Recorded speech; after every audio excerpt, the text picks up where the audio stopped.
Hi students, this is VLSI Design. This class we are going to see about memory architecture presented by Subhash Vamini Devi.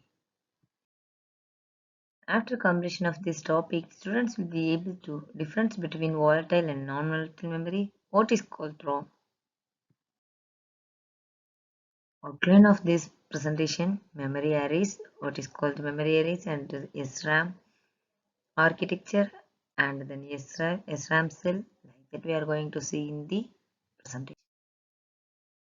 What are the types of memory arrays in this VLSI design means we are having memory arrays. First one is classified into random access memory, that's mean RAM, then serial access memory, content addressable memory. After that, this random access memory is classified into two types, RAM and ROM, volatile and non-volatile. Read and write memory. Volatile means it is a read and write memory. Here, if you are able to read the operation as well as write the operations in the memory card. If you want to erase the data means it can possible in the RAM. Read only memory just if you are only reading the process only. It's not non-volatile. It's a not erasable one. It's a permanent one. It's not overwrite or anything else is happen in this memory. This is the ROM. Volatile means it's a only stored in the read and write memory. Here if you want to erase and overwrite the data means it's possible in the read and write memory. Then it is classified into two types, static RAM and dynamic RAM. Static RAM means it's only the output is depend upon the present state. That means it's called the static RAM. Dynamic means its output is depend upon the past and future means it's a dynamic RAM. After that, non-volatile memory is classified into five types: MOS-ROM, programmable ROM, erasable programmable RAM, electrically erasable programmable RAM, and then flash ROM. These classifications only under the erasing depend upon the erasing materials. If suppose we are using electrical things to erase the data means it's electrically erasable. Suppose we are using ultraviolet rays to erase the content means it's a programmable, like that we are classified into some types. After that, serial access memory is classified into two types, shift registers and queues. Shift register means serial in parallel out and then parallel in serial out. If we are giving input is serial means if we are getting output in parallel form, that is called a serial in parallel out. After that, parallel in serial out means we are giving input in parallel session. After that, we are getting output in serial version. That is called parallel in serial out. After that, queues. This is classified into two types, first in first out and last in first out. First in first out means it is the example of queue and last in first out is the example for CD. CD arrangement in the CD cover. Next. What is the types of followed? It's already discussed. Read-only memory means refer to memory in a digital system that has only read capability can be used to perform logic operation. Random access memory refers to memory in a digital system that has both read and write capabilities. Mostly it's a high-speed temporary storage memory.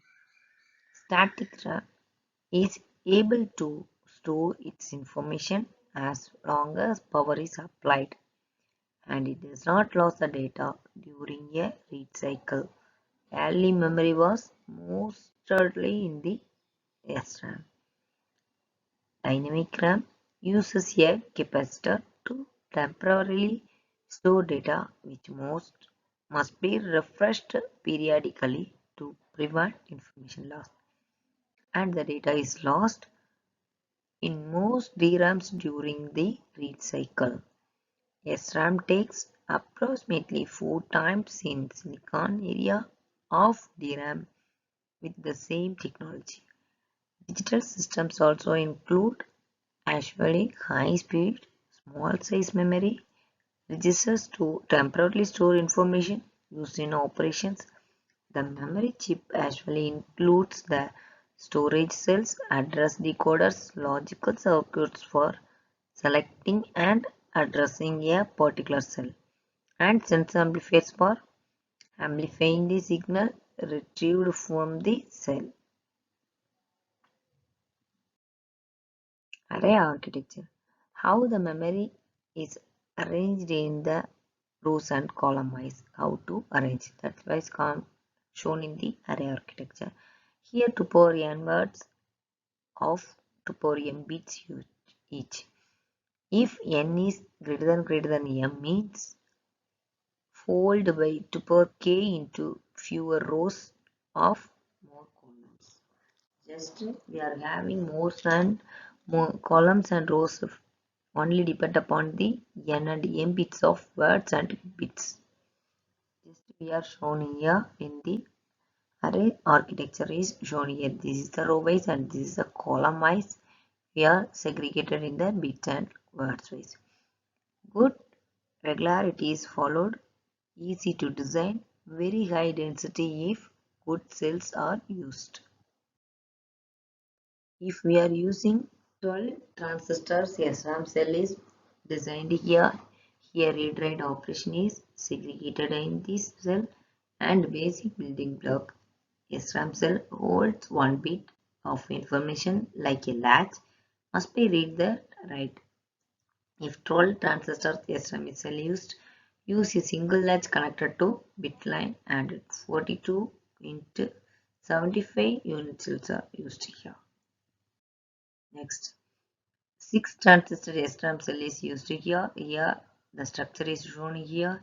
It is a bitwise and wordwise. Cell size accounts for most of array size reduced to cell size. It's a read pre-charge bit and the drive bit is shown in here. And read operation is shown here. How to read that cycles in the SRAM. Same 16 bit. Some transistors are shown here. How to read and how to write. That the cycle is shown in the here. After that, read operation. After write operation is shown here. Here we are having one bit line is high and other is low. Then how to write and how to read that operation.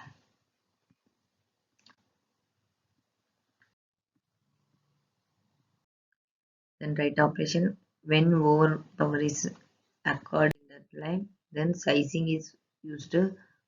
High bit lines must not overpower inverters during the read and but low bit lines must write new value to the cell. After that, layout of the SRAM is shown in here. After completion of this session, students will be able to give that answer from the quiz question. Give the difference between PRAM and EEPROM. Thank you, students.